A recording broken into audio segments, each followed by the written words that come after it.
Welcome, ladies and gentlemen. Welcome to the End Time Tribune. It is a great privilege and an honor to be with you tonight. We are your hosts, Matthew Miller and Brian Ingram. We have plenty to talk about tonight concerning breaking news and current events as it pertains to Bible prophecy. Just by way of the political intrigue currently taking its toll on the United States of America this week, ladies and gentlemen, we are headlong into this Trump change. I see it that by every stretch of the imagination, this will be a record-breaking first 100 days of any presidency in history. Very dangerous things unfolding as he seeks poke a stick at more than one hornet's nest. You do not cross these people without incident. These people that this current administration is agitating are quite dangerous. They're known to be sociopaths, even psychotic, and illicitly on more than one occasion, these groups are known to be domestic terrorists. Of course, we're talking about, well, those topics that are rather politically incorrect to talk about. Just remember this, and remember it full well. You can mark my words. Come that day, yes, Operation Eagle's Wings. Amen. Amen. May it be so.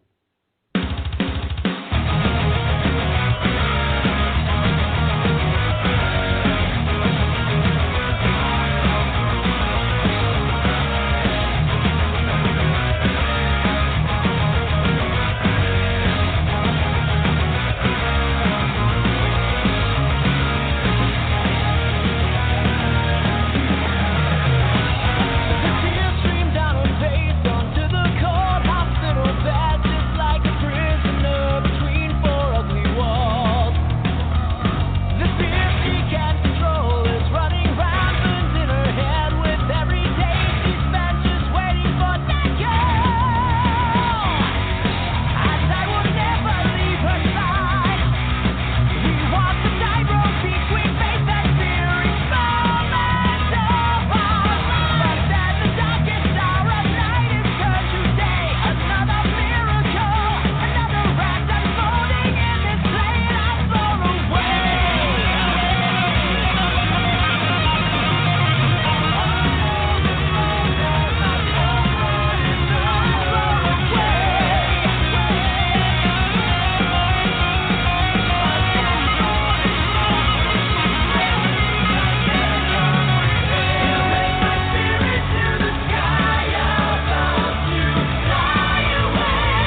Well, ladies and gentlemen, it is a privilege and an honor to be with you tonight. It's just unbelievable, the things going on in the news. It's just absolutely phenomenal.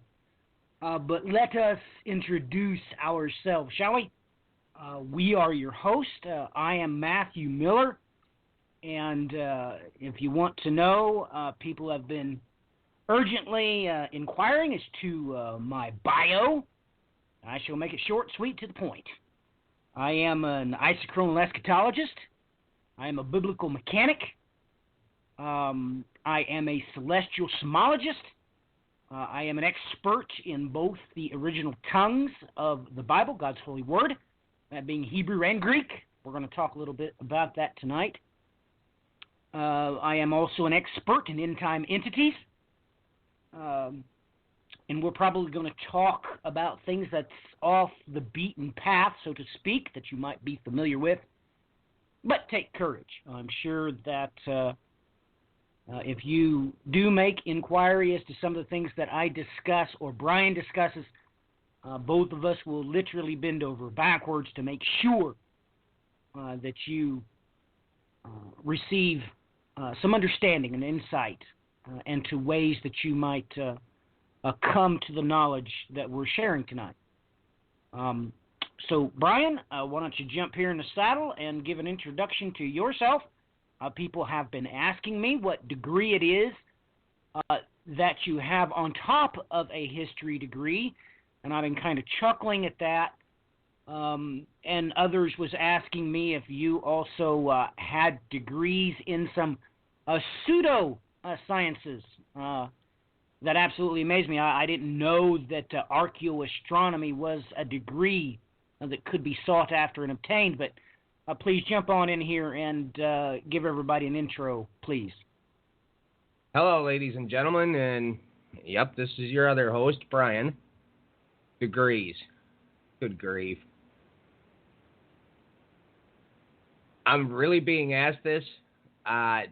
I thought it was pretty much common knowledge that I busted my tail and pretty much self-taught by going through tons upon tons of varied historical references and books written throughout different varied areas. So I don't know. I should technically have degrees, but get a hold of the Veterans Administration and ask them why they wouldn't allow me to go to school for the things I wanted to. So not my real, not much I could do in that department. So,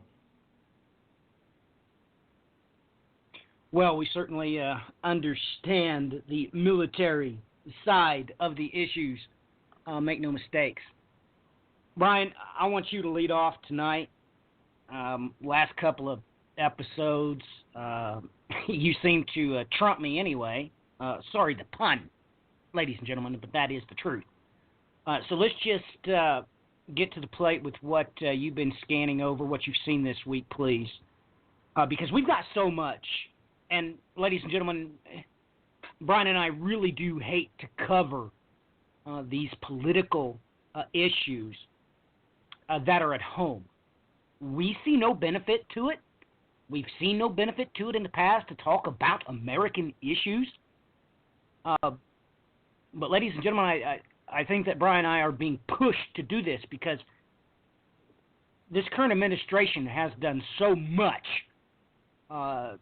in its first 100 days. Well, just here this week, Brian sends me a message that Trump wanted to change things by signing 3 more executive orders.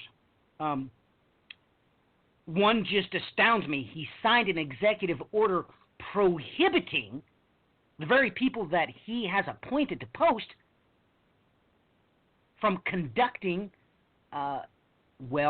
lobbying actions.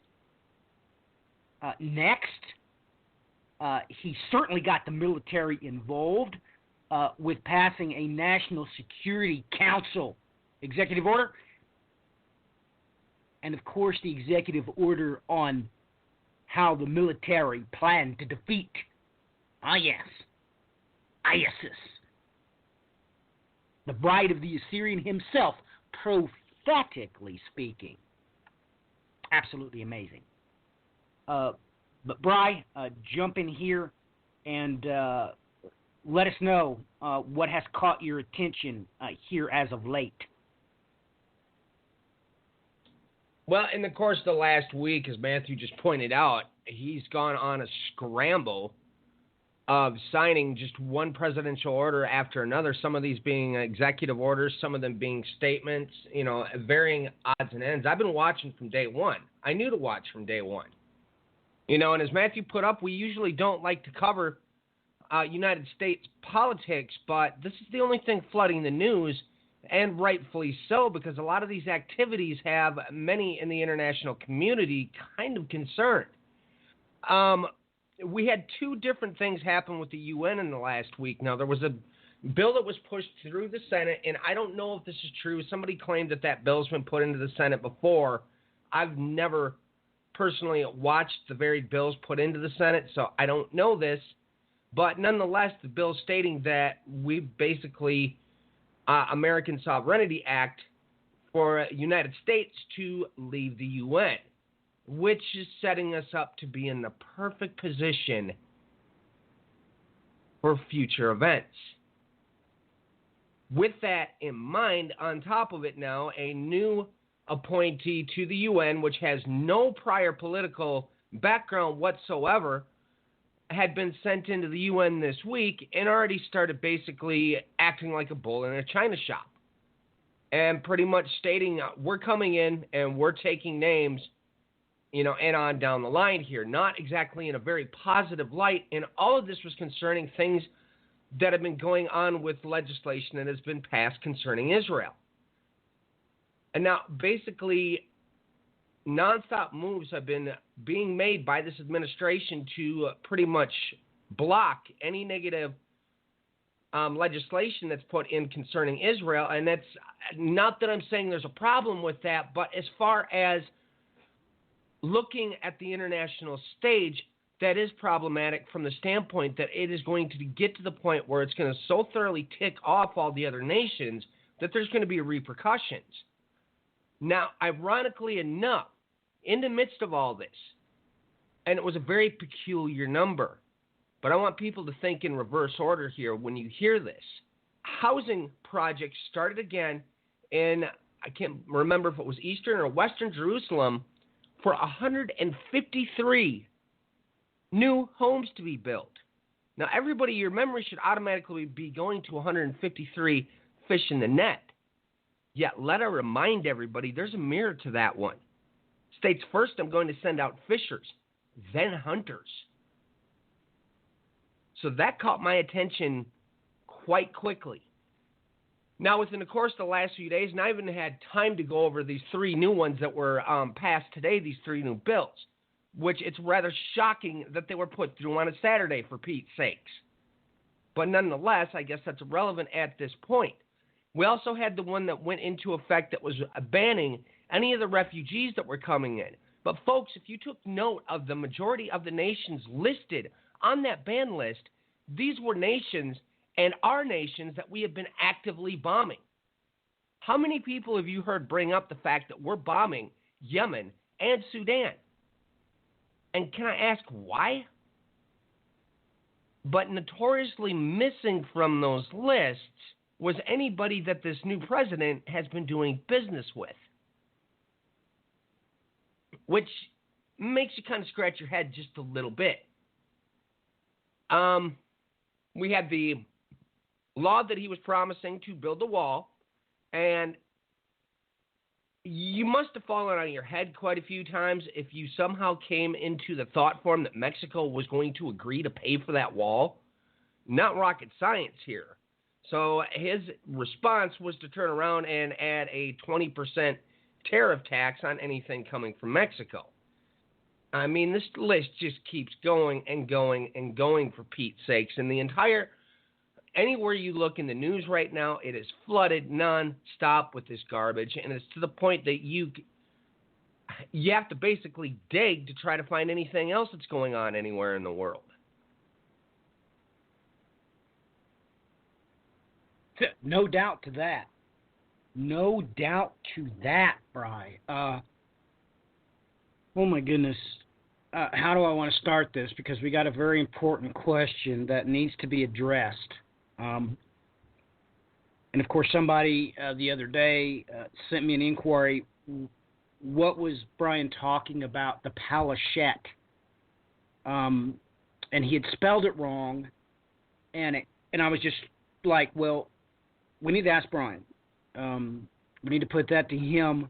That is his forte. He's done, oh my goodness, ladies and gentlemen, you have no idea the amount of hardship self-inflicted upon the bride to try to get to the root of the sea people. But ladies and gentlemen, I sent Brian a link to this post over there on the social networking site where it talks about something else, and I'll address that here in just a minute.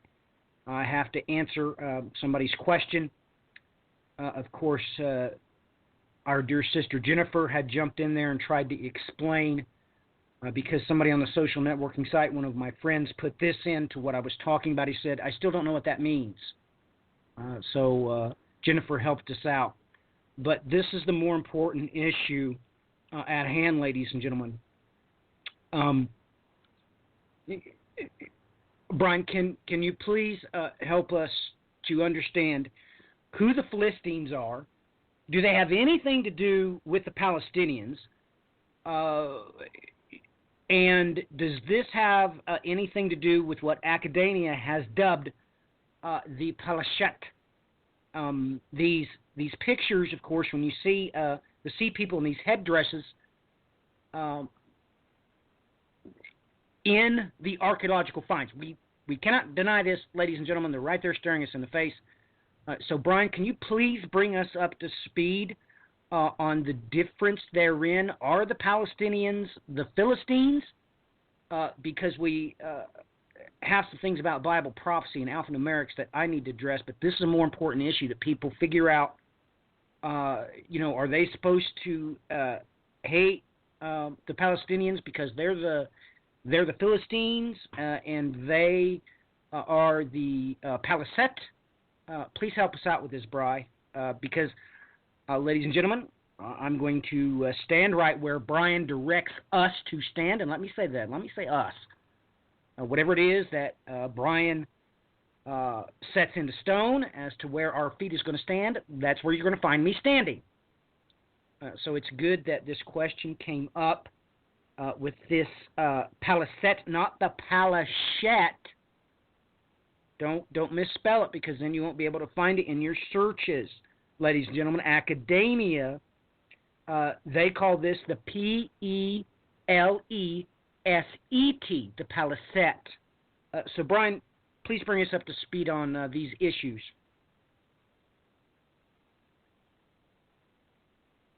Let me comment first on that last commentary. Looking at a Palachette, because it's been spelled so many different ways within the academic communities, due to the fact that you have to understand that there's no vowels, for instance, in most ancient languages, but nonetheless in the ancient Egyptian language. So some of the people have referred to them as the Palachette or the Palachette or even the Phalasette. It gets a little bit confusing because they're having to interject letters that actually are not there, and that's what's made identifying the sea people even more of an interesting investigation, to say the least. Now, let's go first with the ancient Philistines, or as most people would try to say in today's terms, Palestinians, which is not correct, and you'll understand why when we get to the end of this. The ancient Philistines, or Palachette, as brought up previously, the Bible states emphatically that they came from Captorum of Crete. Okay, so we know that their originating landmass, their originating location, they came from the area around Crete. Now, this is the people that commonly are showed within the Egyptian images concerning when the Sea People attacks happened, are the ones wearing feathered headdresses. Now, to kind of throw in a little bit of a curveball, and it's one that really had me scratching my head and thinking, due to the fact of what the word for Persia, what another meaning of that exact spelling in the Hebrew is, because it's, as we had brought up before when we did on the YouTube video, The Wings from the North, that's also another word for essentially a bird of prey. And Velikovsky had brought forward some rather entertaining, how would we say this, speculation that it might have been the actual ancient Persians. And that one has had me scratching my head for some time. Now, I know a mass majority of the scholars have already stated this is the ancient Philistines, so for the time being, we'll keep with that for now. But nonetheless, it's kind of interesting to think over, because Velikovsky had some really interesting points with what he stated. Now, who are the people that are in the modern day area that is either referred to as Palestine or Israel, because they can't seem to figure out which one? Well, if you go back and look into your historical documentation, everybody, you're going to find out that they came in from Jordan. And this is, most books that talk about that time frame are going to tell you that emphatically, that the people that are calling themselves Palestinians today are actually Jordanians. Therefore, what does that make them? Well, in the terms that we can understand, those are the sons of Lot, folks. They are not the ancient Palestinians. Now, where the ancient Philistine, where they went, I don't know. I have not been able to trace that out. It's almost as if they've just completely vanished in history once the end of them being driven out of Israel and the end of the Sea People invasions. So where are they now? No idea. But it's not the people that are in modern day Israel as we speak. Once again, those people are from Jordan. They are the sons of Lot. Now, this is key critical, ladies and gentlemen, to eschatology, especially isochronally speaking, because, ladies and gentlemen, you've heard it out of Brian's mouth many times that time is cyclical, and the Bible, God's holy word, has a lot to say about these children of Lot. It is they that the Bible, God's holy word, clearly says that the Assyrian is going to go behind the scenes and help the children of Lot, of course, being Moab and Ammon. So this has deep-rooted prophetic ramifications, ladies and gentlemen. Now I'm going to jump over, and I just want to put out there on a social networking site that I hope that Amy, Tammy Ecclesia, her question was answered. She's a friend of mine. If you would like to become sisters with her, that's her name on the social networking site. And it was very important that we ask Brian that publicly, because Brian has explained that a couple of times. But we understand that these things can be quite difficult to wrap your head around, especially when you go to the other entertainment sites like YouTube. And you type in the Palisette, or you type in the Palestinians. We understand that there's a lot of people out there that present themselves as accredited in said field in order to deceive the bride.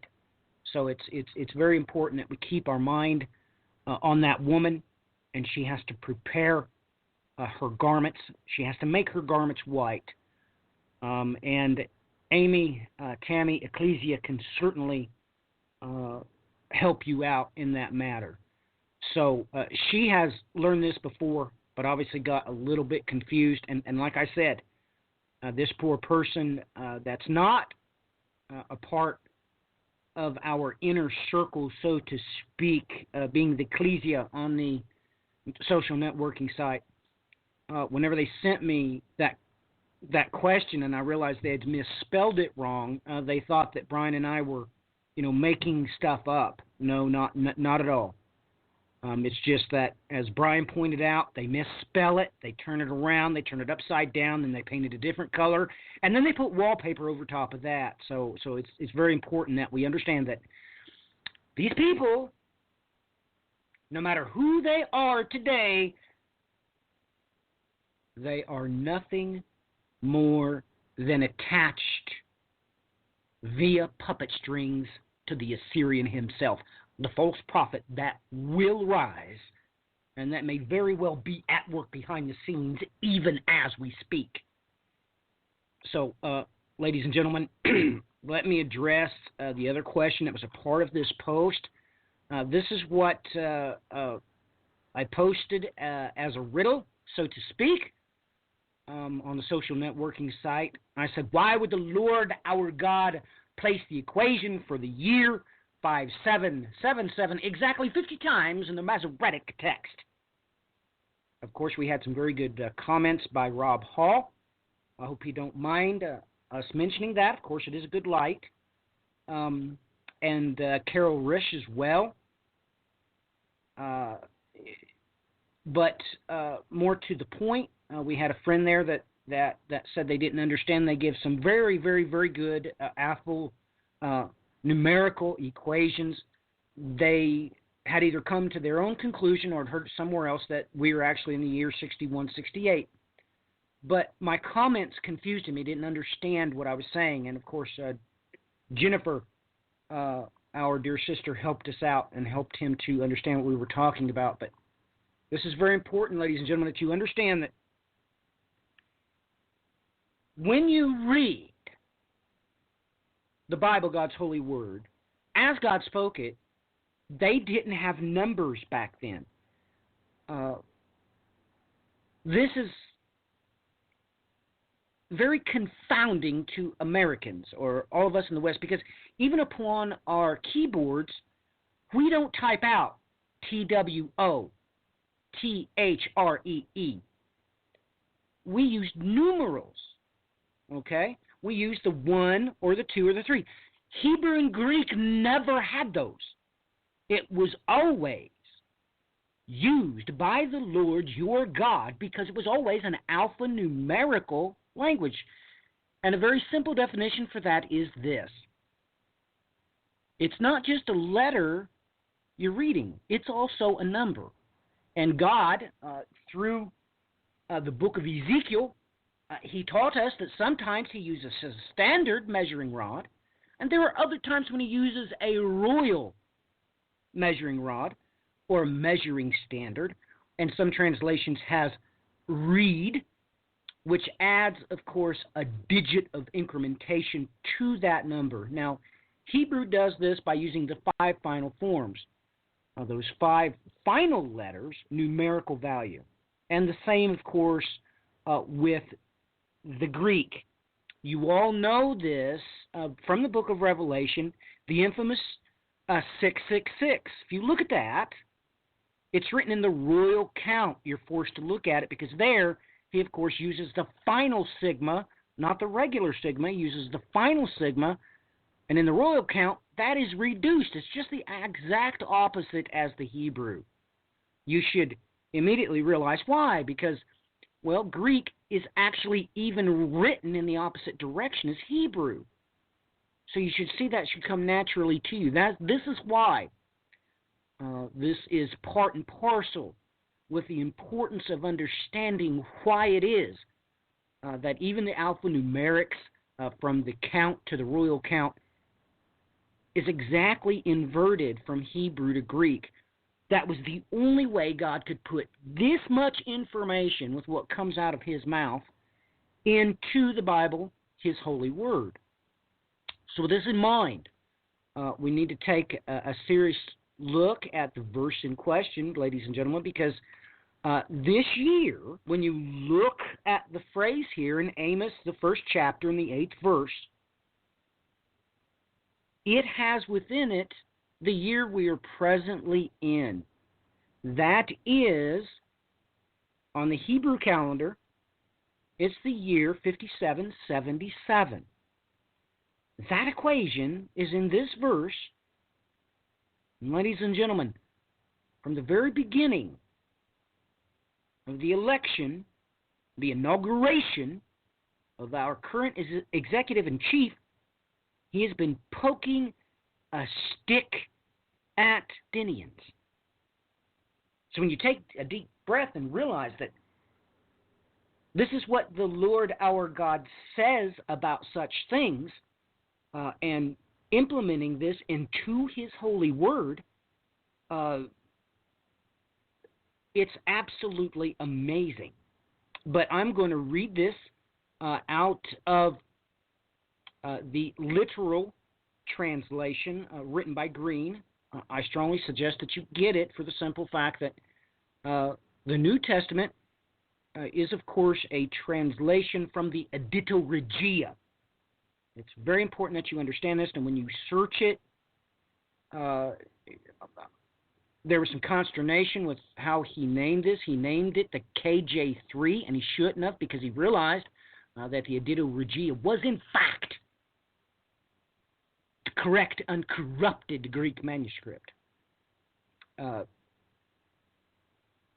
anyway, that is beside the point. Let us look at this verse, and just to make sure you understand, this verse, alphanumerically speaking, has within it this year, and it's amazing that this issue is on the table right now, as we speak, with funding to both the West Bank and the Gaza Strip. So let's take a deep breath. What does God have to say here? Amos, the very first chapter and verse 8, and I will cut off Ashdod's dwellers, and him who holds the scepter from Ashkelon. And I will turn my hand against Ekron, and the remnant of the Philistines shall perish, says the Lord Jehovah. Just take note. We have no idea how that's pronounced. Some people pronounce it Jehovah. That's just fine, but please take note that this is part and parcel with the promises made to the Technon Epigalia. We have no idea how to pronounce Hebrew because God saw fit to remove all of the vowels. So you have no idea how to pronounce it. So I didn't want to upset anybody. I hope I pronounced it the way that your heart has learned to pronounce it. But encoded here, the phrase, you have to realize something right off the bat, ladies and gentlemen. It's very important that you understand that this mentions, of course, Ashkelon. It's very important. And, of course, the Philistines. Realize this. None of the locations mentioned in this verse are in the Gaza Strip or the West Bank. God went way out of his way to make sure nobody would be confused, because the perfect way for God to confuse us would have been included towns that are located in those two districts, which is part and parcel with the most grandiose cup of trembling. Let's remember that. So, ladies and gentlemen, you have to understand that it was a foreign news source that put out first that Trump change included the defunding of the Palestinians. But here, I'm going to read a little bit from this from RT, which is a Russian news source, which all the conspiracy theorists have been saying is what really, through hacking, got Trump inaugurated. Here's the headline. Palestinian Authority did receive Obama's final $221 million aid payout, Abbas advisor. You have to realize that at first RT published that they did not receive the $221 million aid to the Palestinians. However, they've corrected it with an article. So let us see what it is that we can see. The much discussed $221 million transfer to Palestine authorized by Barack Obama just hours before Trump was sworn into the presidency has already reached in Gaza. An advisor to Palestinian President Mahmoud Abbas claimed, direct quote, "We have already received the last sum assigned by Obama's administration. They have transferred this money," Assam Zlomat, strategic affairs advisor to the Palestinian president, told RIA in an interview on Thursday. So, just so everybody knows, whatever it is that the Lord our God has encoded to us in this particular verse, stamped, cyclically speaking, with this temporal reference here to this year by the Lord our God in the Bible, His holy word, does not include any city that is included in the Gaza Strip or the West Bank.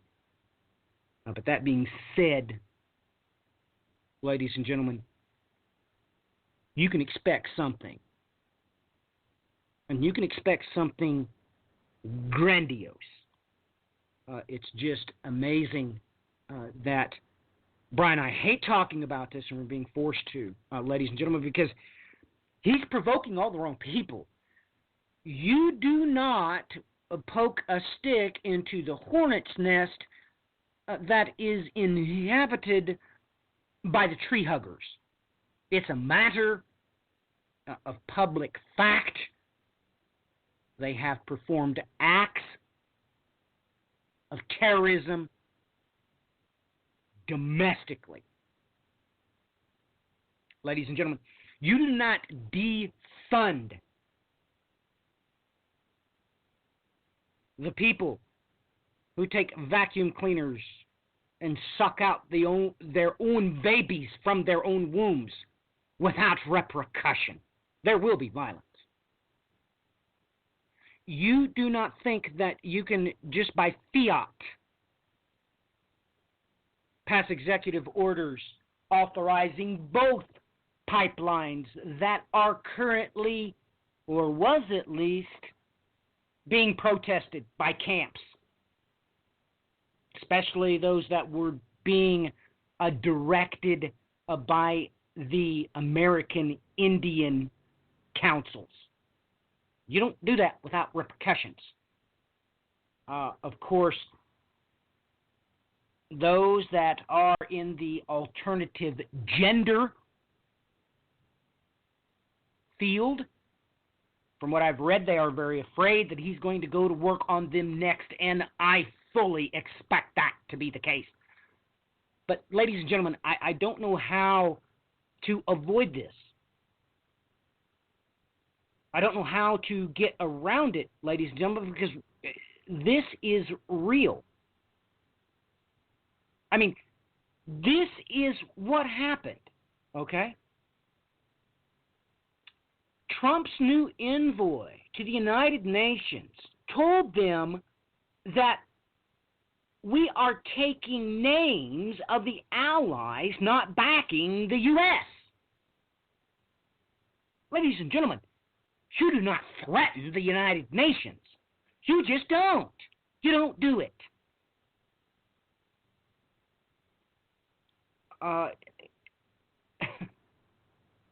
You do not make statements worded like this and expect them to be politically correct.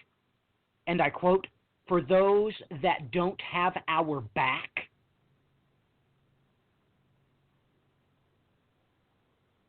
We're taking names?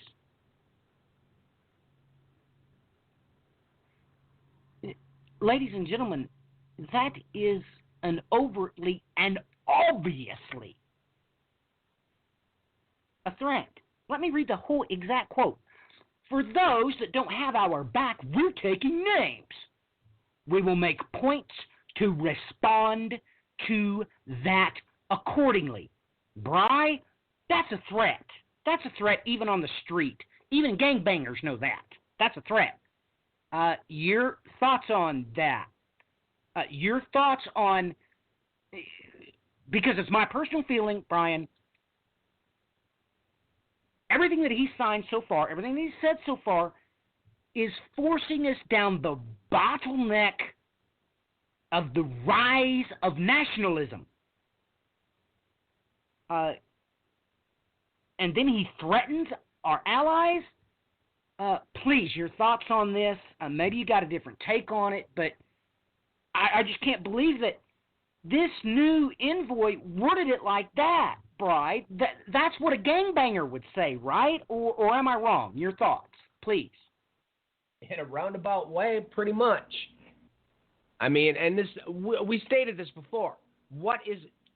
Okay, every leader is put in place for a purpose. If we like this or not, step back and take a look and question what is the purpose, though. It's been said before, it'll be said again. The 10 kings have to have a reason to burn her. And each and every one of these actions are pushing things in that direction as we speak. Now, for instance, Matthew brought up the pipelines. Would anybody care to explain to me why it is that the U.S. is once again setting up to move oil when it's already common knowledge that the oil market has been absolutely flooded, and we've already previously seen oil completely devalued? But now, on top of it, the United States is going to add back into the pool and cause more issues. And Matthew, since you live in that neck of the woods, I haven't been able to ask you this. What is going on as far as the oil pumps out there right now? Are they even pumping again? Most of them are pumping, but many of them, and scattered throughout, and the only reason why I've noticed is because I have eyes for it, a lot of them are shut down. Of course, they have to be because the price of the barrel of oil has been so low. So this is even going to compound that situation, and people don't have the wisdom, the knowledge, and the understanding to realize what's going on, Brian. The only reason why we want these pipelines open and go full barrel is because the plan is for us to supply our own oil. Look, Bride, that's the only thing that makes sense, and we can't do that. Look, ladies and gentlemen, whether you and I like it or not, this is how OPEC was set up. It was set up on a United States warship in World War II. That's where the Saudi people and all the OPEC princes gathered, and we gave our word that through this mechanism of OPEC, that they would be able to feed their people. And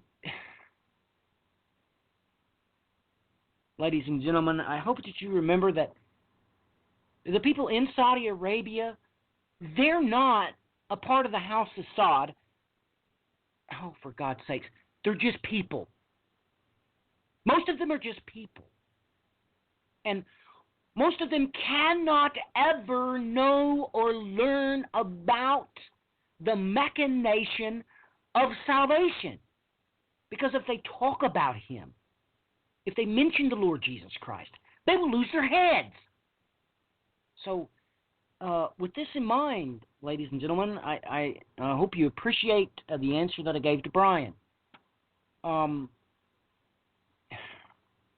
Back to you, Brian. Scrolling over Israeli news, and unfortunately, the mass majority of that, once again, blindsided our favorite name, but nonetheless, here's an interesting little one. This was released a couple days ago, I think, 26th. So yeah, this was released Thursday. End the UN occupation in Jerusalem. Aryeh King leads protest against UN occupation of government house in Jerusalem, failure to pay property taxes, and illegal construction. The protest was organized by the Israel Land Fund. The protesters demonstrated against the UN's occupation of the premises without paying property taxes and the construction by the UN organization of illegal structures in Israel's capital. So that's rather interesting in light of everything else that's going on here concerning the UN. Let's look at this last paragraph in this article. I found this on Israel National News. Government House served the residents of the High Commission of the British Mandate in the land of Israel. Lord Herbert Plumer of the International Red Cross took over the facility temporarily during the War of Independence in 1948 before turning the property over to the UN, which continued to manage the property in no man's land between the Israeli and Jordanian-controlled sections of Jerusalem. The Israeli government announced following the Six-Day War that it was putting Government House at the disposal of the UN, and the site has been under UN control ever since. Now we're going to jump over to, let's see, this, and yep, they're both going to go hand in hand because Matthew just covered this. The banning on the refugees. And folks, I think it's pretty much common knowledge right now that I'm not too keen on the fact that all these actions are continually taken against the refugees from nations which we initiated war and have been bombing from day one. And that'll become quite a bit more clear here as I read this. Following U.S. President Donald Trump's ban on Muslims entering the U.S., Iran's foreign ministry on Saturday announced the country would take appropriate consular, legal, and political measures against the ban. Iran also announced a reciprocal ban on U.S. citizens wishing to enter Iran and denounced the UN ban as a flagrant insult to the Islamic world.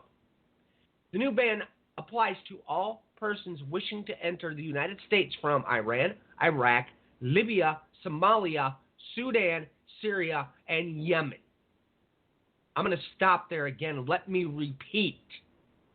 Every nation outside of Iran listed here are nations that we have been bombing and continue to bomb to this very day, even though we've never once declared war on any of these nations.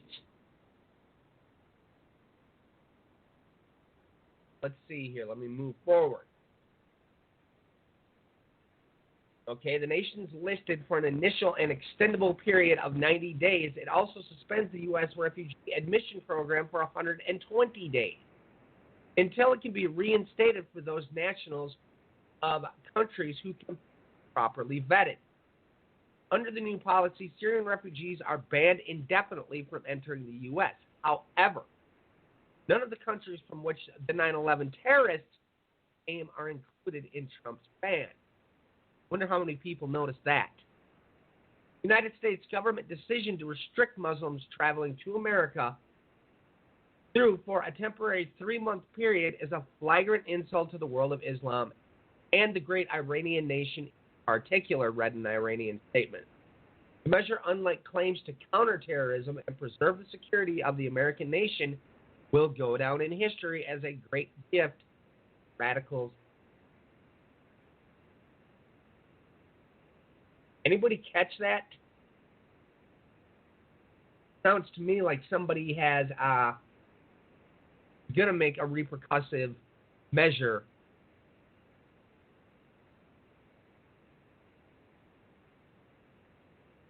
All right, last paragraph here. The United Nations High Commissioner for Refugees also condemned Trump's decision and called on the U.S. to continue allowing refugees entry. Once again, we have another article. This one's out of Rudah, which is the Kurdistan news source that a good majority myself, I use, and some of our listeners now use as well. EU ambassador to We Do Not Facilitate Migration of Ethnic Religious Minorities. European Union message to the ethno-religious minorities in Iraq and those asylum in Europe in general is that they should stay in their country and not risk their lives through illegal routes. EU ambassador to Iraq, Patrick Simonot, told Rudah in an interview that the EU is not facilitating the migration of ethnic or religious minorities. said the EU has sent to Iraq millions of euros worth of humanitarian aid to improve people's lives, especially in areas liberated from ISIS, and to address the issue that may push migrate. Now, folks, anybody that's paying attention warned this is going to happen prior to the retaking of Mosul, which they've taken in part now, and they're still trying to take the other portion of it. This was going to cause a humanitarian aid disaster, and this was known ahead of time. And now you have statements like this coming out of the EU. Now, the EU is already in trouble, and that has become more apparent in the last week as multiple news stories came out stating exactly that. And the beginning, when we went back to podcasts, went back to the audio format, I warned to watch for this very thing. I warned, watch for the EU to start crumbling, NATO to start having issues, Saudi Arabia to start having problems, watch for Kurdistan to be named as a nation, and watch for the rising power of the Iranians and the Shiite Muslims, which are aligned with them. Each and every one of these things is exactly what we're seeing take place as we speak. And if you continue to watch the news and just keep your eye out for stories such as this, you're going to see it happening nonstop. I mean, we literally have a realigning of world powers going on as we speak.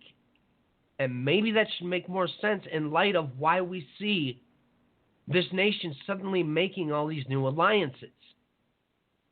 And threatening our allies. It just, ladies and gentlemen, it's off the charts. You know, let's throw this in here. I have to. It's part of the failure of Obama to implement any change whatsoever, and thus being headlong into the first 100 days of Trump change. This is straight out of the Washington Post. Headline: The doomsday clock just advanced, thanks to Trump. Now it's just 2.5 minutes to midnight. Now, let me read the very first paragraph so you know and understand who did this.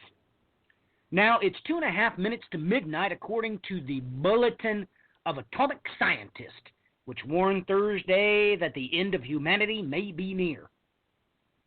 I want you all to take note as to the reason why they probably did so.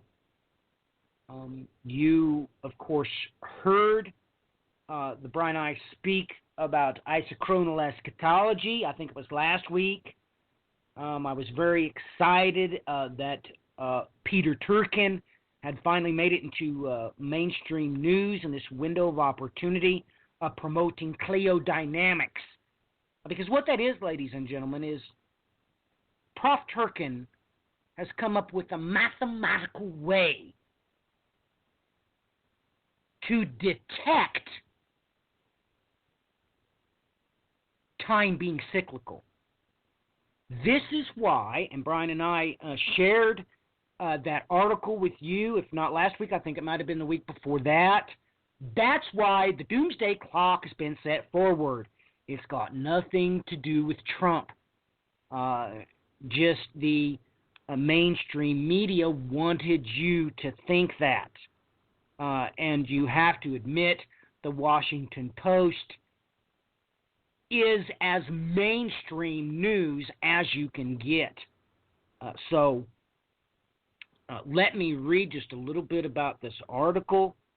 I'm sorry to spend so much time on Trump change. I know that the Ecclesia is not used to it. Brian and I usually don't talk about it, but I think I need to. Continuing on with the second paragraph of this article.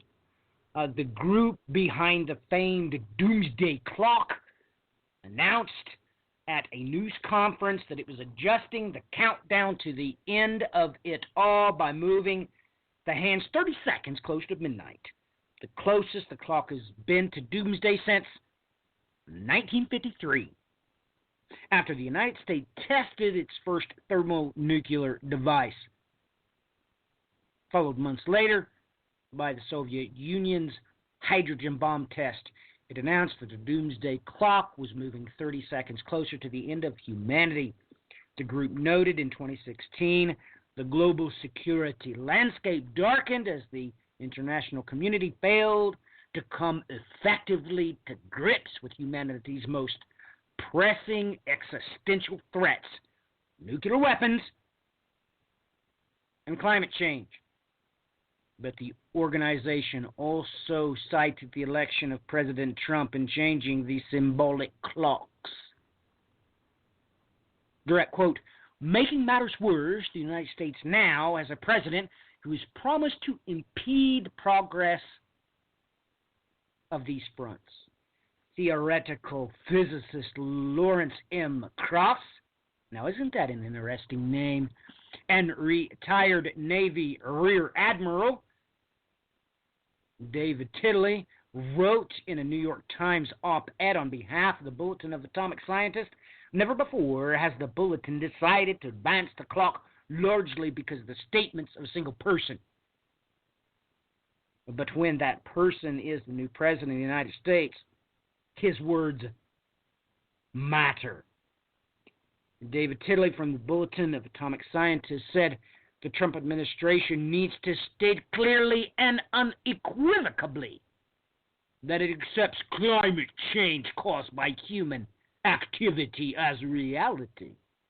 No problem can be solved unless its existence is first recognized. I said, ladies and gentlemen, just take note who he is. He is a retired Navy Rear Admiral. The clock is symbolic, continuing on with the article, sitting at the intersection of art and science, and it has wavered between 2 minutes and 17 minutes till doom since its inception in 1947. A board of scientists and nuclear experts meet regularly to determine what time it is on the doomsday clock. That is as far as I will progress with this. But now looking down, I immediately change my own mind because I just happened to see 1:53. The clock was last moved in 2015 when 2 minutes were taken away to express the group's dissatisfaction on world progress, on unchecked climate change, global nuclear weapons modernizations, and outsized nuclear weapons arsenals. Those issues, the group said at the time, pose extraordinarily and undeniable threats to the continued existence of humanity. The Bulletin of Atomic Scientists was founded by some of the people who worked on the Manhattan Project. One of them, nuclear physicist Alexander Longsdorff, was married to artist Myrtle Longsdorff. She created the clock and set it at 7 minutes to midnight, or 11:53, for the cover of the group's magazine. Her husband moved the time 4 minutes later in 1949. And I think I will stop right there. I think I've said enough about that. Ladies and gentlemen, I assure you that the scientists are under the advisement of cleodynamics, what we call in the biblical academic community isochronal eschatology, because the atomic scientists know full well that the Lord our God taught us how to and the proper way to view temporal events. Time is cyclical. He said so himself in the book of Ecclesiastes. So, ladies and gentlemen, let's just get Brian's blurb on that article and what he thinks about this before we take a much-needed break here on the End Time Tribune. Brian?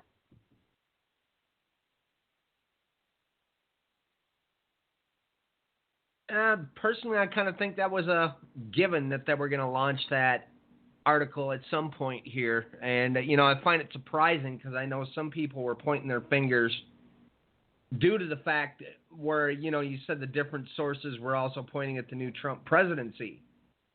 But the bigger problem is the rise of nationalism, like you brought up before.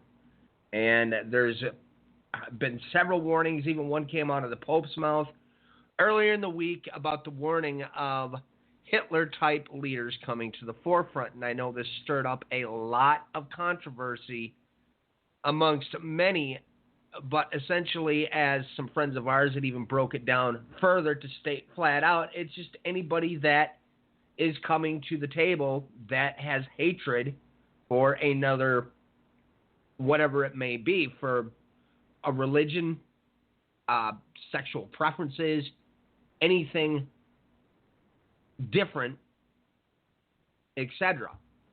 So, not too keen on this from several groups stating, and this has been something they've been watching for quite some time since our election had started. They started watching for this rise of nationalism, and it took off like a firestorm as many right-wing leaders were coming to the forefront, moving for elected positions in other nations throughout, especially the European Union. So they're rightly concerned, I'd have to say. Yes, they are. Rightly concerned indeed. Ladies and gentlemen, tonight's break comes to you via Yesenia, a very beautiful woman that is attempting, with all of her heart, soul, and mind, and strength, to get her garments white and ready for the coming of Christ the King. She diligently requested a couple of songs from a particular group. Ah, yes, Mercy Me. Mercy, mercy, mercy me.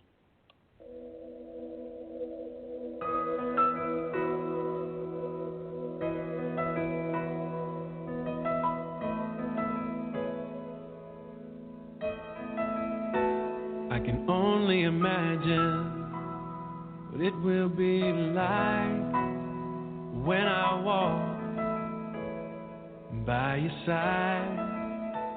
I can only imagine what my eyes will see when your face is before me. I can only imagine.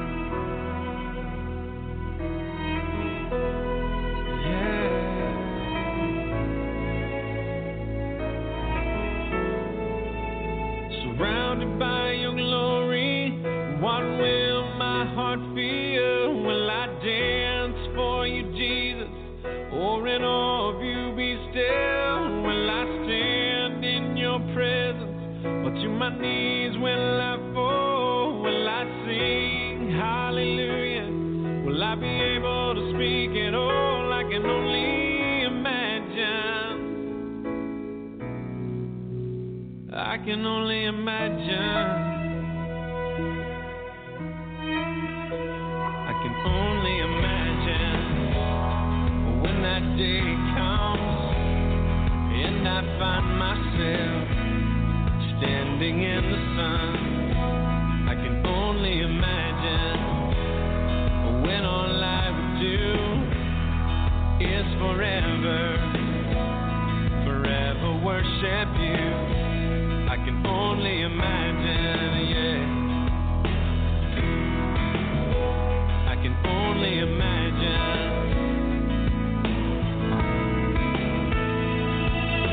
Surrounded by your glory, what will my heart feel? Will I dance for you, Jesus, or in awe of you be still? Will I stand in your presence, or to my knees will I fall? Will I sing hallelujah? Will I be able to speak at all? I can only imagine, yeah, I can only imagine.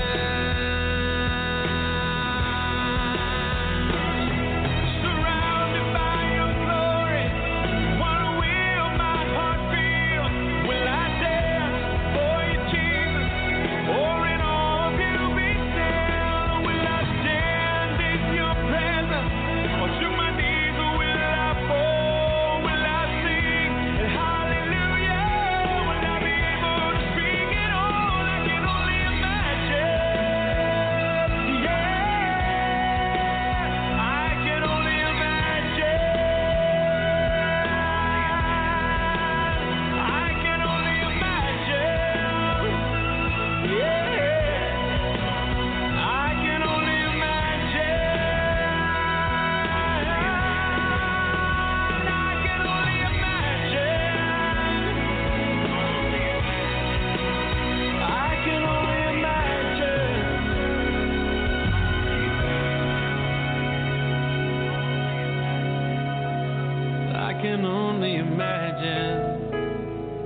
and all I would do is forever, forever worship you.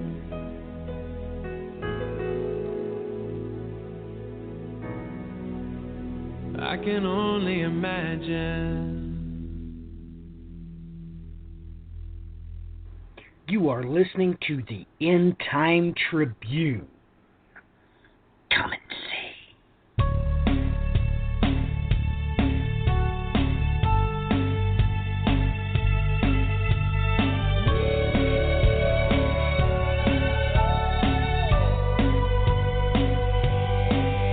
On the other side of the world, she stands on the ocean shore. Gazing at the heaven, she wonders, is there something more? Never been told the name of Jesus. She turns and walks away. What a shame.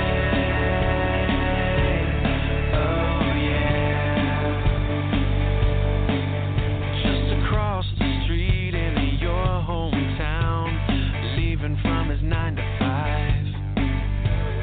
Gazing down the road, he wonders, is this all there is to life?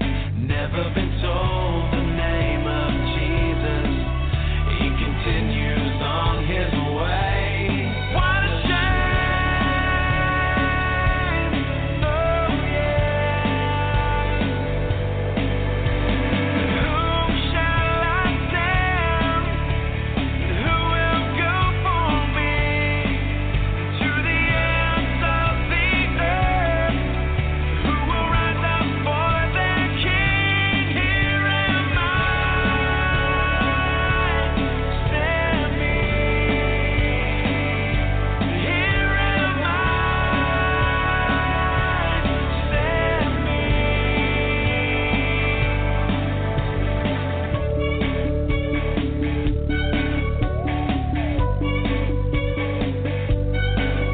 Whether foreign land or neighbors, everyone's the same, searching for the answers that lie within your name. I want to proclaim the love of Jesus in all I do and say. Unashamed, oh yeah. Whom shall I send? Who will go for me to the ends of the earth? Who will rise up for their King? Here am I, send me. Here am I, send me. How beautiful are the feet of those who bring good news, proclaiming peace and your salvation. Whom shall I send? Who will go for me to the ends of the earth? Who will rise up for their King? Here am I, send me. Here am I, send me. Here am I, send me.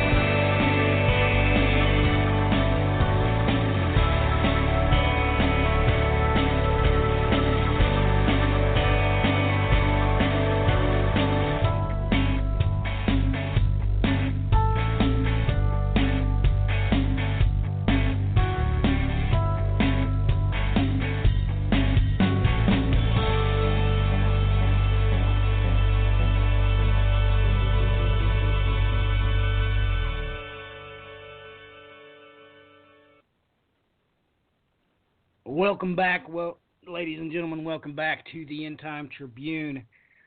We are your hosts, Brian Ingram and Matthew Miller. It is a great honor and privilege to be able to come before you tonight and talk about all things biblical, breaking news and current events pertaining to Bible prophecy. So let's not waste any time.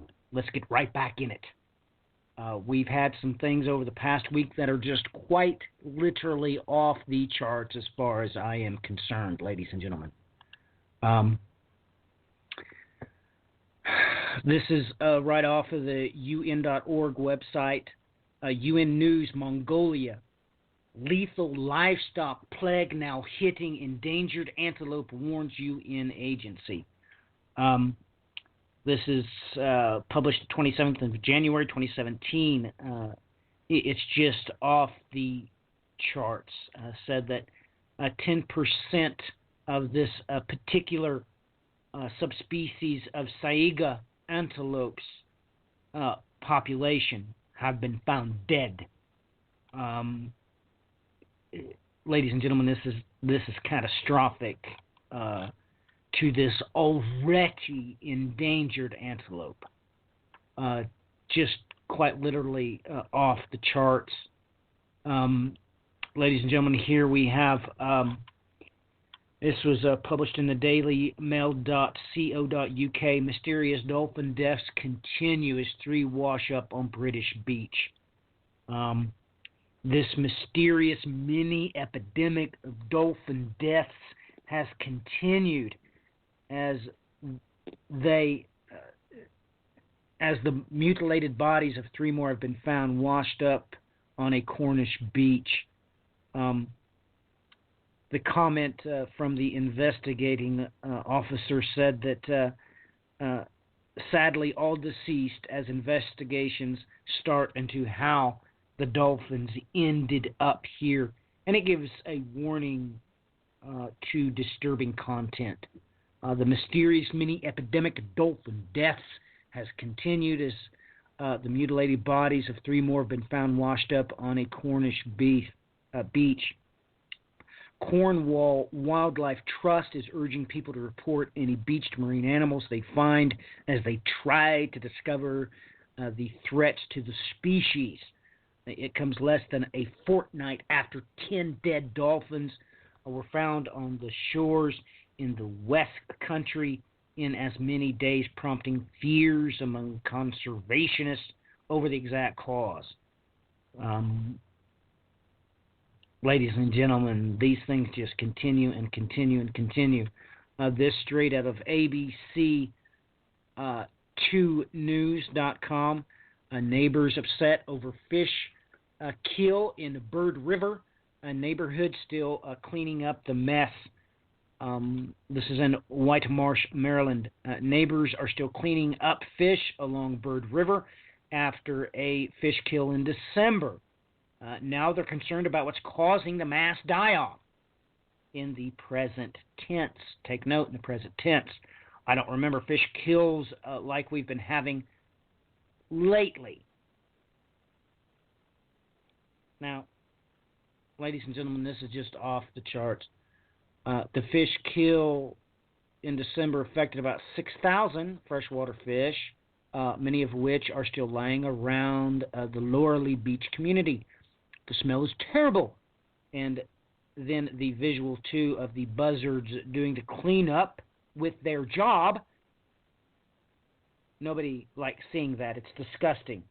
This particular individual said, by way of implying that, of course, God had designed the buzzards with this particular job. And this particular person is quite correct. Then it goes on to make me furious. This straight out of this article. Fish kills are not uncommon, according to the Maryland Department of the Environment. Oh, yeah, about 100 happen every year. In 2015, there were only 86. Oh, really? Really? It's funny how these things did not even enter the mainstream news, the term fish kill or bird kill, until 2011. But let's move on to this breaking news that come out in LiveScience.com yesterday on January the 27th, 2017. Splitsville, a 2-mile-long crack opens up in the Arizona desert. Ladies and gentlemen, this straight out from the article.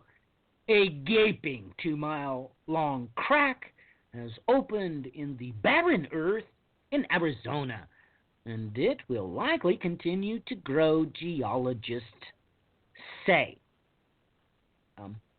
They go on, the scientists go on to dub this an enormous gash. So, ladies and gentlemen, I'm sure that if we were to continue reading this, that they would explain to us how this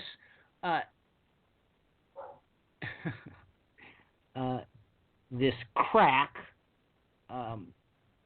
in the Arizona desert that was tens of feet deep in some spots is, by some extrapolation, perfectly normal. But I won't continue to read the article, as I have no want nor desire to be lied to by these academics. Ladies and gentlemen, even on the science front, everything continues to be absolutely off the charts. Brian, your thoughts and comments, please, on anything that you have seen concerning Earth changes, so to speak.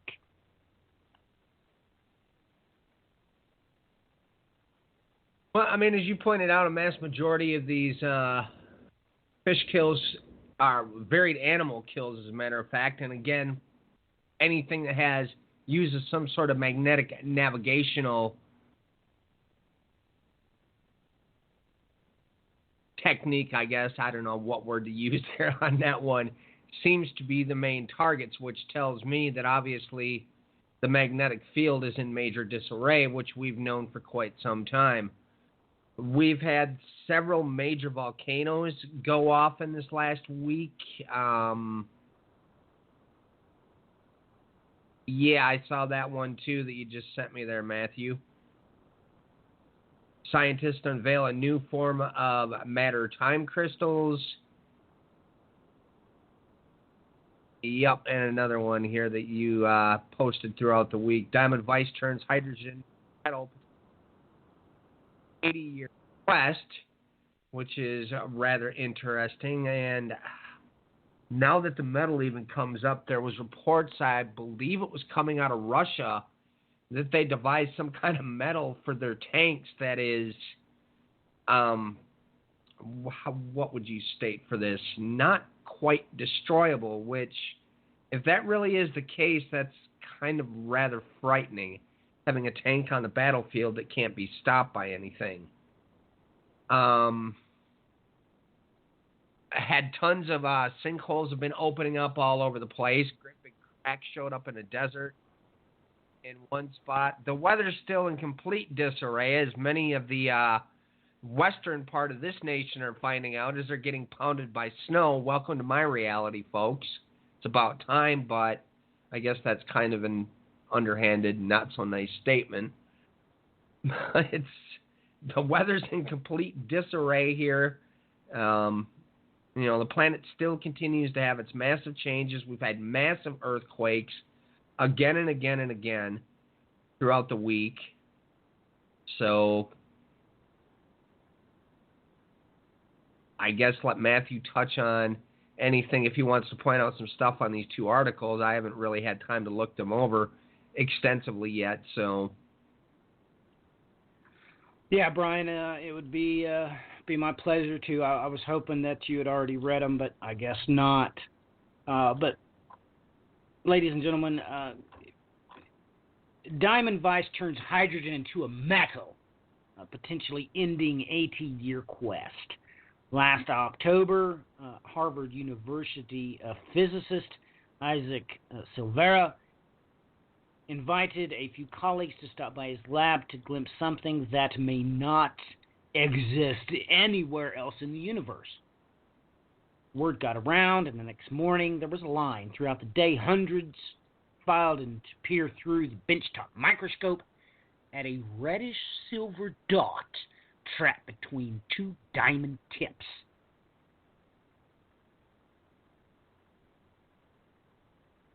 The scientists finally closed shop at 6 p.m. to go home. It took several weeks for the excitement to die down. That excitement swirled because by squeezing hydrogen to pressures well beyond close to the centers of the Earth, Silvera and his postdoctorate Ranger Diaz had seen a hint that it had morphed into solid metal capable of conducting electricity. If it's true, it would be fantastic, says Renard Boyler, a physicist at the Carnegie Institution for Science in Washington, D.C.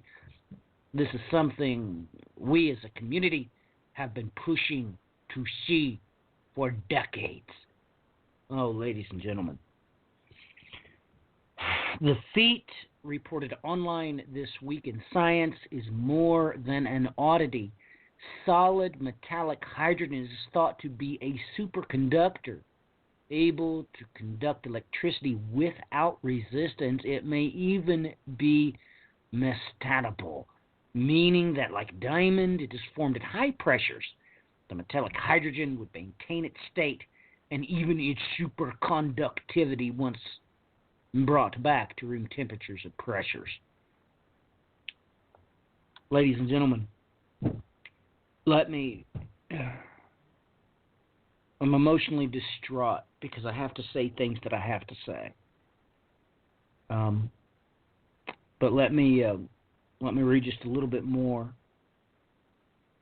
But the additional material makes it tricky to interpret laser measurements of what's going on in the center. Furthermore, past pressures of about 400 gigapascals, about 4 million times atmospheric pressure, the hydrogen turns black, preventing the laser light from getting in. Squeezing hydrogen at ultra-cool temperatures, scientists may have found the boundary where it becomes solid metal. Hydrogen is a gas at low pressures in a region too small to be seen in the lower left of the illustration that they present. Oh, ladies and gentlemen. Ladies and gentlemen.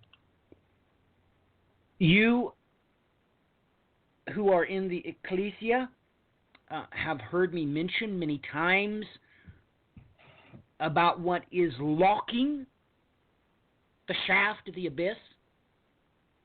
This machination, you have to understand.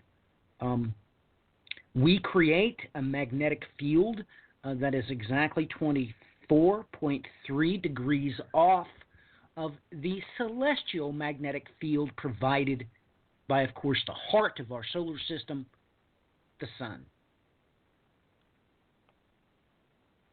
With that in mind, if you can picture it in your mind, if you were trapped inside the core of the earth, there would be no way out because there's two entrances and two exits. Ladies and gentlemen, you have to understand what I just said. Let me read to you one verse as it relates directly to the core of this planet. Please take note that the Brian I, first and foremost, shared with you as soon as the information come out that the reason why the earthquakes was increasing was because every time an earthquake pops off, they detected through the reverberation through the seismographs that one side of the core had begun to crystallize. Revelation, the 9th chapter, and the very first verse. And then the 5th angel sounded, and I saw a star from heaven which had fallen to earth. and the key of the bottomless pit was given to him. He opened the bottomless pit, and smoke went out of the pit like the smoke of a great furnace. And the sun and the air were darkened by the smoke of the pit. Then out of the smoke came locusts upon the earth. The power was given them as the scorpions of the earth have power, told not to hurt the grass of the earth, nor any green thing, nor any tree, but only the men who did not have the seal of God on their foreheads. And they were permitted to kill anyone, but to torment for 5 months. And the torment was like the torment of a scorpion when it stings a man. And in those days men will seek death and will not find it. They belong to die, and death flees from them. Ah, yes, ladies and gentlemen, that's where all your stories about the zombie apocalypse comes from. Ah, yes, ladies and gentlemen, the absolute worst punishment that God can inflict is not to allow you to die, but to linger. Ladies and gentlemen, many conspiracy theorists have talking about this key to the shaft of the abyss. Oh, ladies and gentlemen, you have no idea what I could share with you on a academically scientific level about what they have done and why it is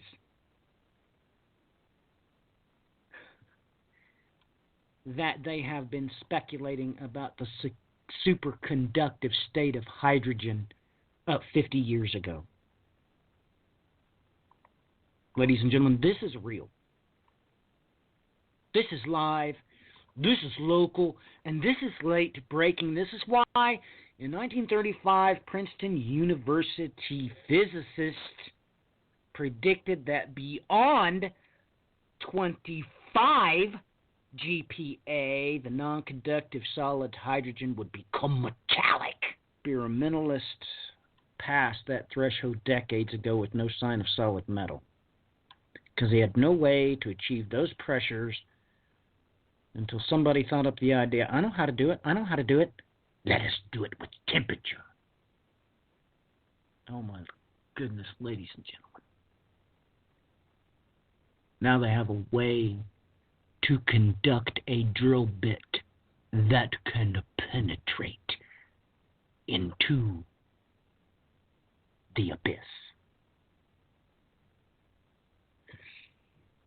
Oh, ladies and gentlemen, I strongly suggest you get a hold of this article, because what are your watchmen actually watching? Oh my goodness. All of them love to argue publicly in front of the Lord's children about whether a generation is 40 years or 80 years or, oh my goodness, the endless entertainment that these so-called Sephardic watchmen distract the bride with, or shall I say the woman, as she desperately tries to gain wisdom and knowledge and understanding on how it is that she can prepare her garments for the coming of Christ the King. Because they know in their childlike hearts that He reigns. By the living God, He reigns, baby. Besides Him, there is no other. As for me, I do not take on the illustrious titles of shepherds accredited by academia, nor do I purport to be a conspiracy theory watchman. I just told my firstborn son today, I'll tell you what I am, boy. I'm a sheepdog.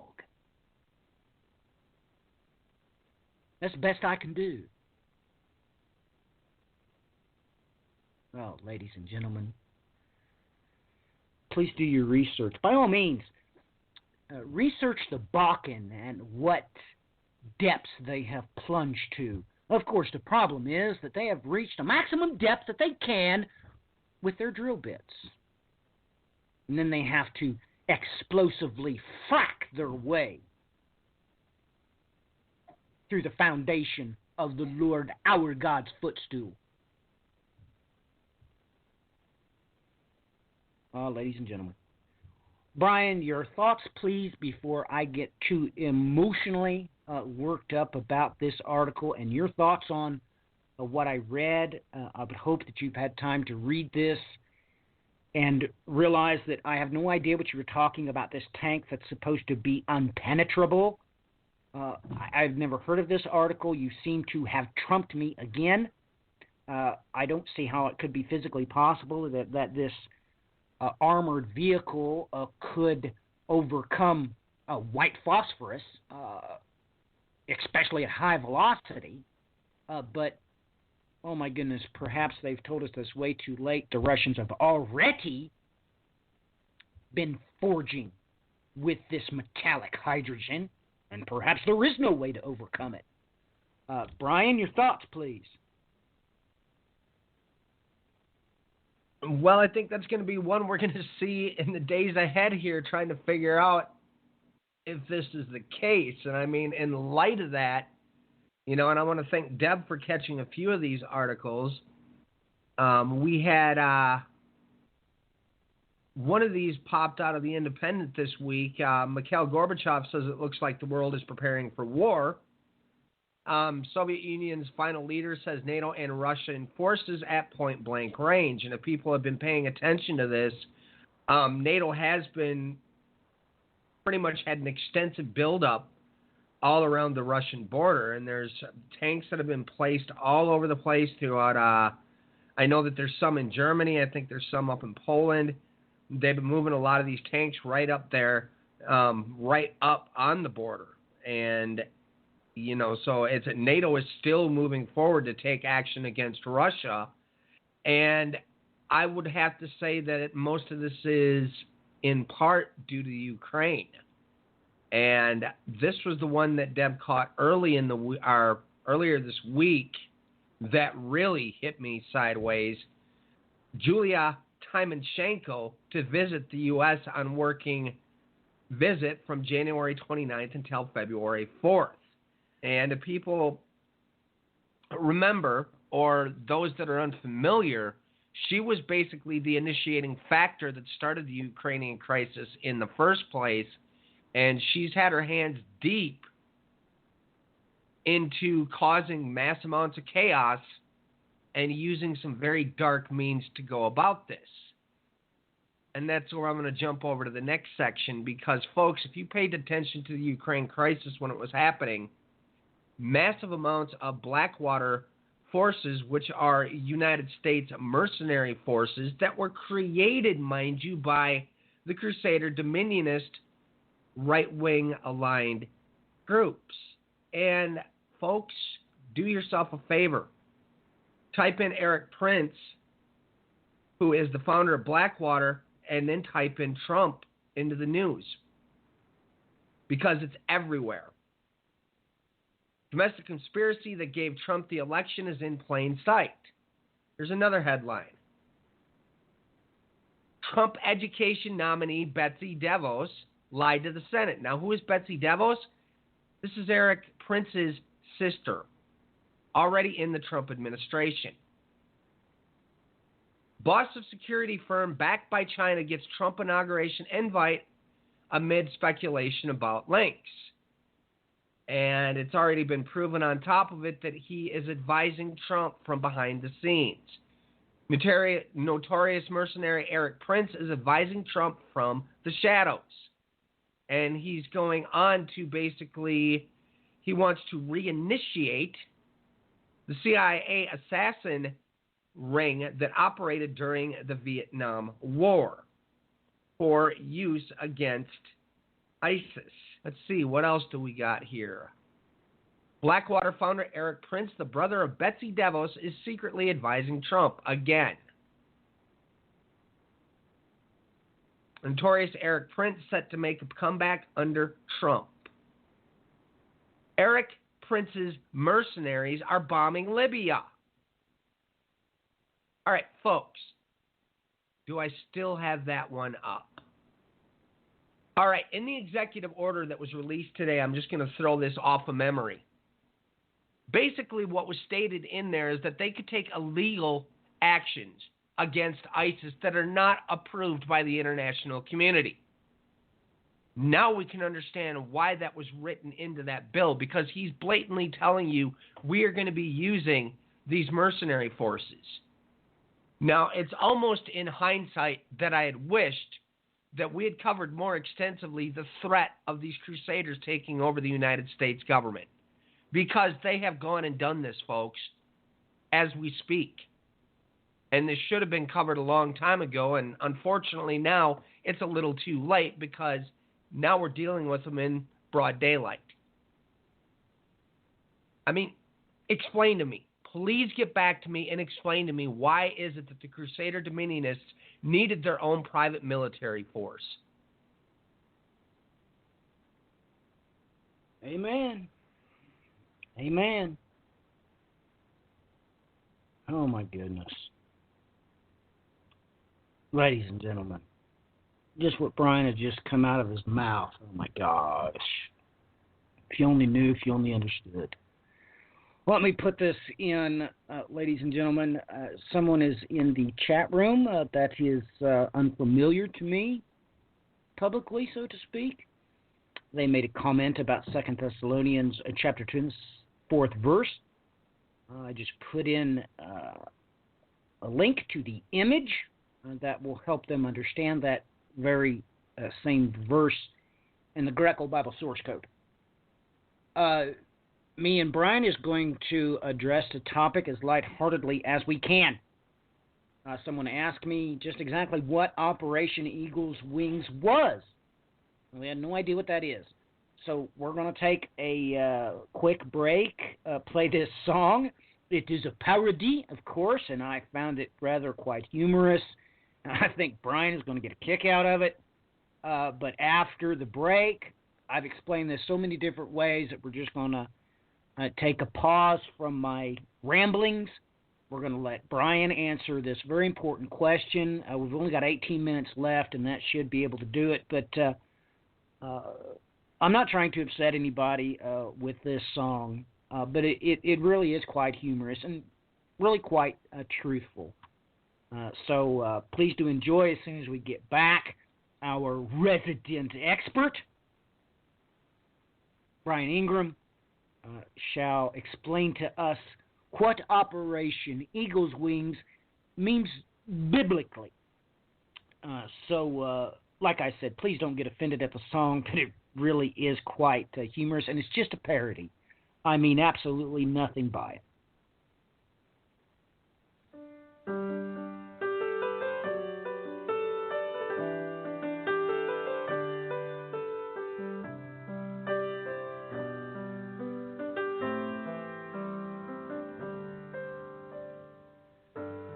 Sunday evening service still just makes me nervous. It's not right, and it's all because of a thief in the night.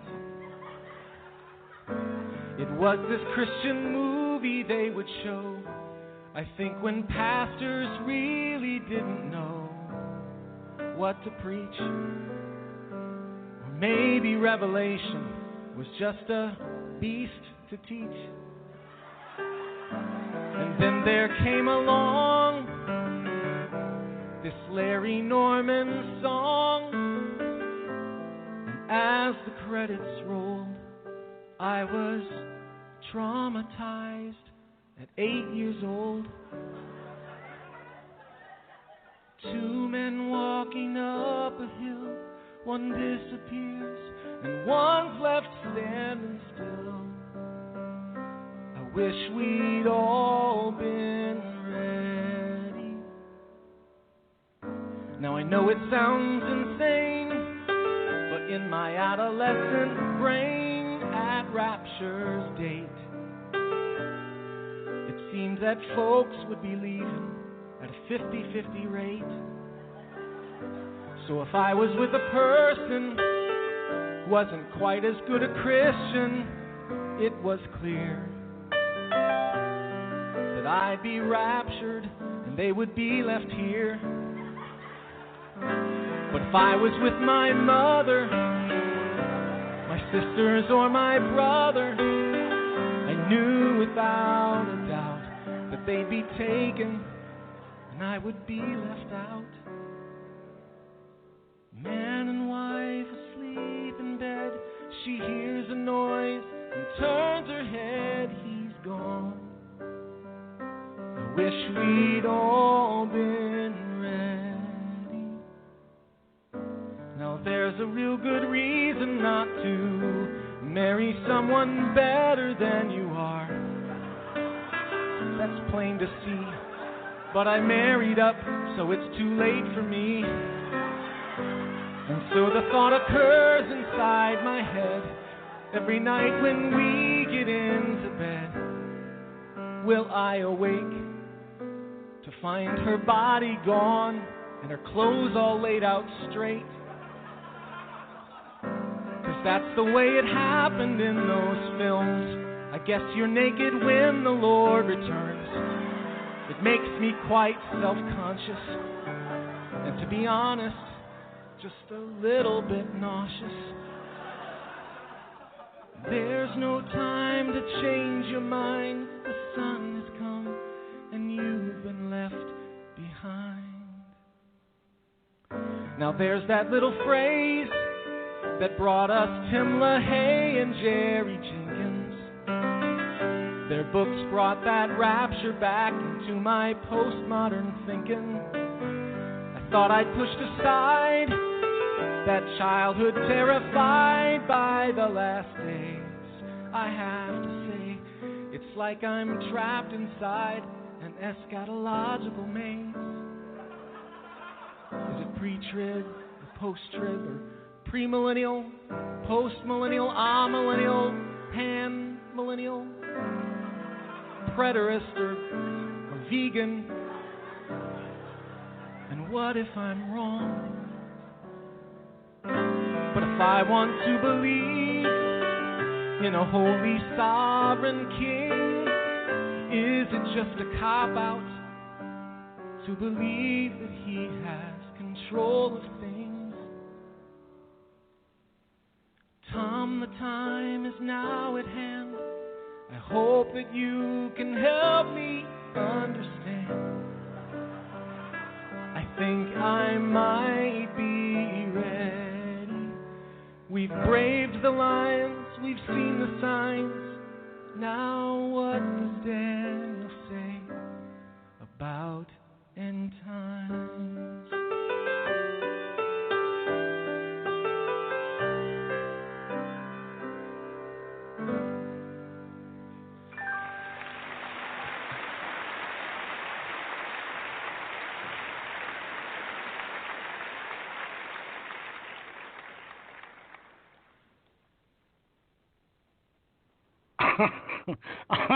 I'm sorry, ladies and gentlemen, but that vegan, that was classic. That was classic. And I mean no offense by it. But Brian is going to talk about right now what really is biblical. This really is from a biblical worldview. This is what God actually says. So, Brian, can you very lightheartedly explain to everybody just exactly what is to come with Operation Eagle's Wings?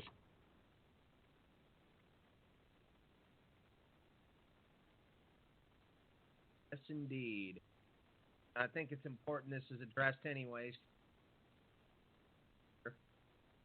stating that we have a certain set of events. See here, let's everybody go over to Revelation 12.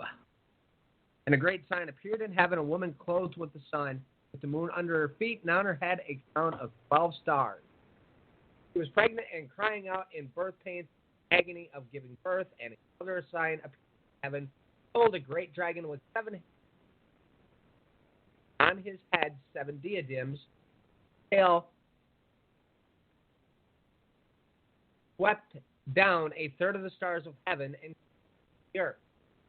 Stood before the woman who was about to give birth, so that when she bore her child, devour it.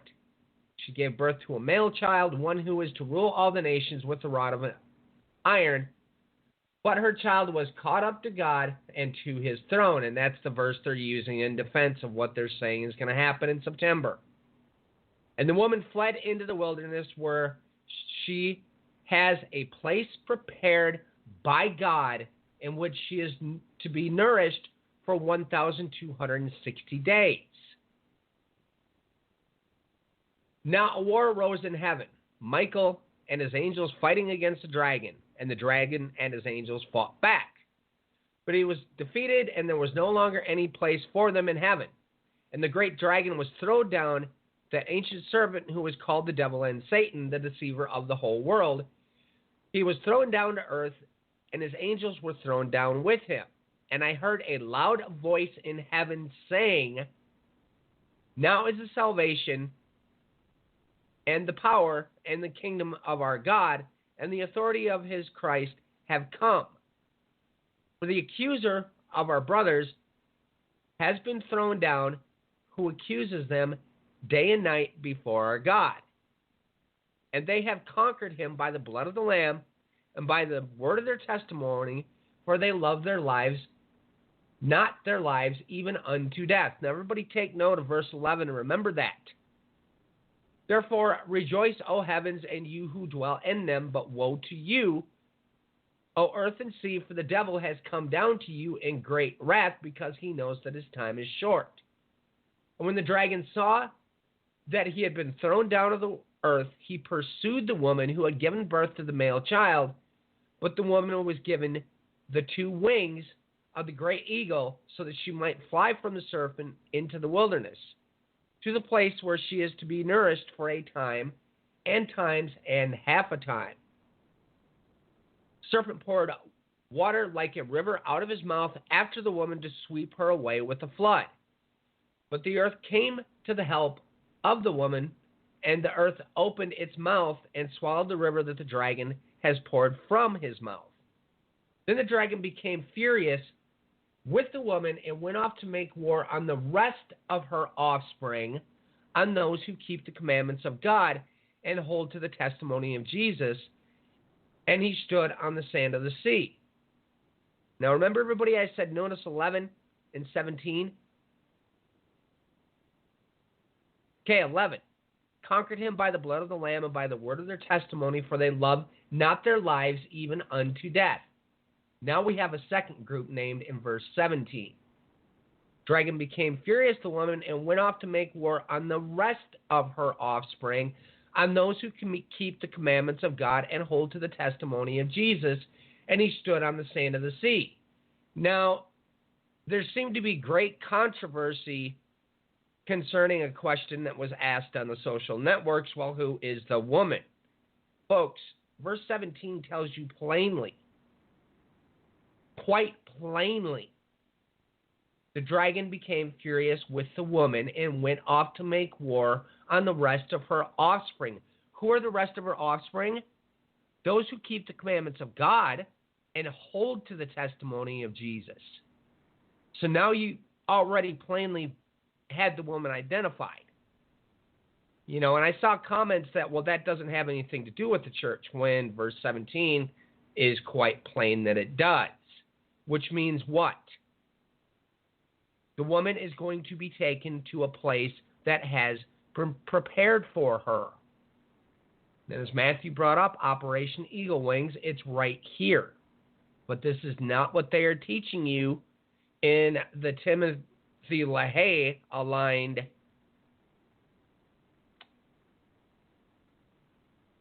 churches at this stage.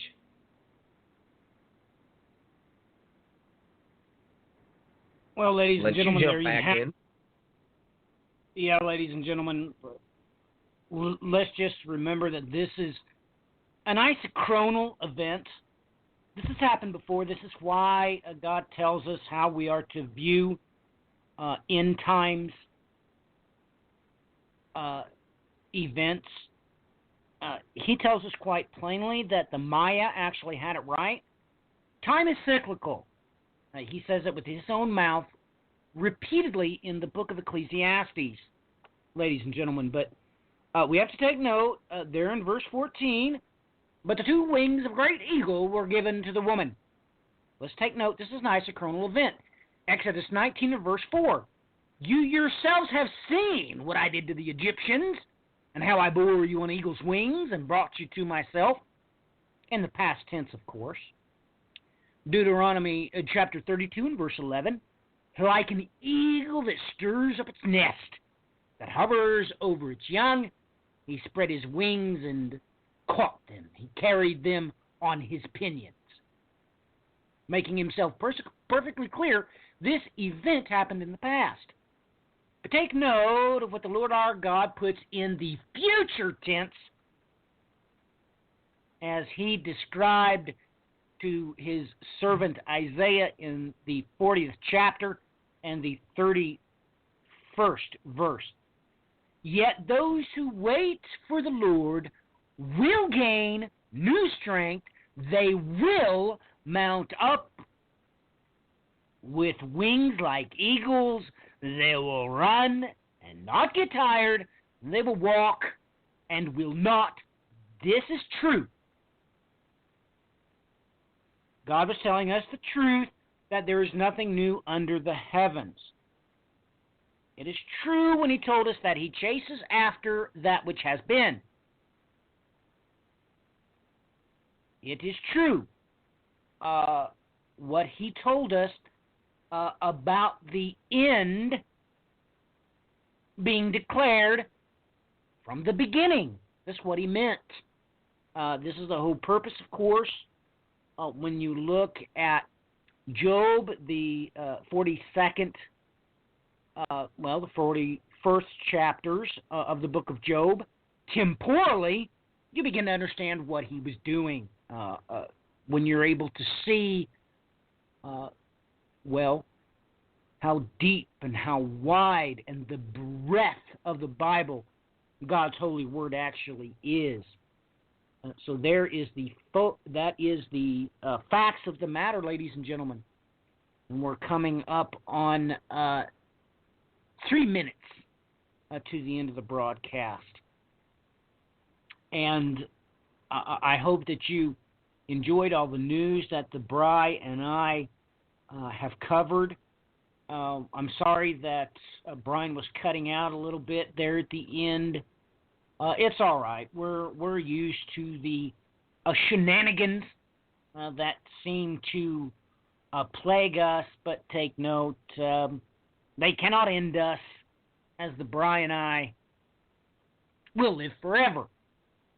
And we are hoping that the rest of you follow us to where it is the flight of the eagle's wings ends at, there at the Tabernacle of David.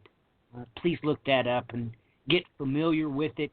And it has nothing to do with the Latin language, I assure you. So, ladies and gentlemen, I would suggest that you go over to the social networking site and find the Bri and I. We're over there. It's very easy to find us on Facebook. Just look up End Time Tribune. You'll find us. That's where we'll be. You'll find quite a lot of audio-visual aids there, this broadcast included. We're doing everything that we can to get the woman's garments ready. Remember, ladies and gentlemen, the Bible's very, very, very clear about what the woman should be doing right now. It's Gentlemen, it's so very important that you understand that you must get your garments ready. You must. I know that a lot of you may be confused about what was talked about here tonight, but I hope not. I hope that we were able to shed some light on some issues, cover some earth changes, Trump change. As much as I detest the entertainment industry, but ladies and gentlemen, until next time, God bless, Godspeed. Brian, if you'd like to say goodnight, please, we shall end the broadcast abruptly. Thanks for joining us, folks. Good night or good day, depending on when you're listening. God bless.